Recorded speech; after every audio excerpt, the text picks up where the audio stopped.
on camera, I just completed a one-day retreat with our local YWCA, and we started to talk about what empowerment means, because one of the goals of the YWCA nationwide is to empower women. That is part of what they do. And one young woman said, but that means that we have to be able to do everything all by ourselves. And I said, no, it doesn't. It actually means asking and receiving help. It actually means reaching out to others as you know something that I don't know, and I don't know something that you don't know. It's being willing to ask for that help. And I shared a story about, this very chair I'm sitting in.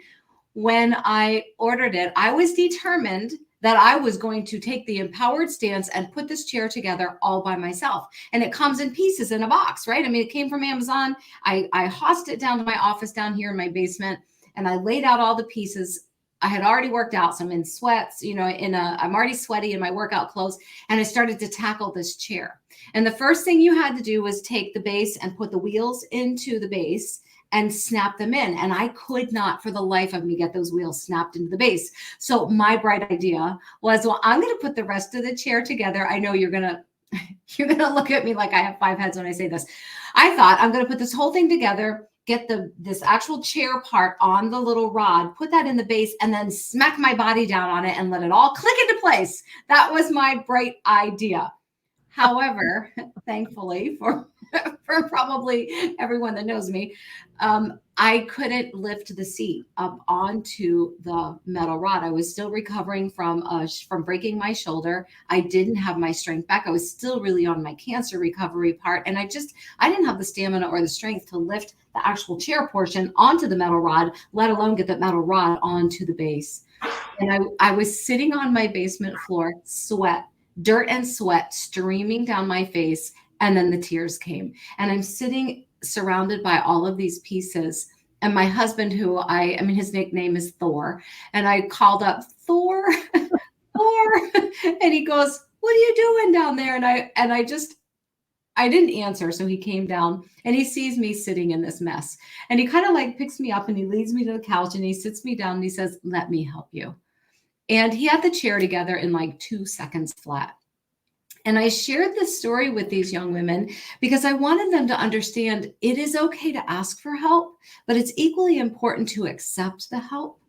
And what my husband said to me that morning was, how much time of your life did you just lose because you refused to ask for help? Yeah. How much time? The people that count on you, the people that follow you, don't need you to throw all of your energy into something that you don't have the skill set for, because I know how to do this. Yeah. And I have the strength to do it. Yeah. And it wasn't an insult to me that this was not in my wheelhouse. He loves doing this kind of stuff. And I actually hate it. I really hate it. I like to sit in the chair and spin it, not put it together. And he's the exact opposite of me. And then he said to me, by trying to do this on your own, you not only gave your power, you just kind of threw it out the door by not tapping into your own strengths, but you also stole a blessing from me because I truly love helping you. Oh, it was such a huge lesson of what empowerment really is. Empowerment is being willing to ask for help, to receive help, to offer help. It's so multifaceted, and choice is a foundation of this empowerment. I made a choice that day to prove myself. I have nothing to prove. You have nothing to prove. None of us have to prove anything to anyone. We get to walk in our strengths, walk in our powers, and face fear and do the things that are passionate for us. That's true empowerment, in my opinion. Yes. I love what you said there.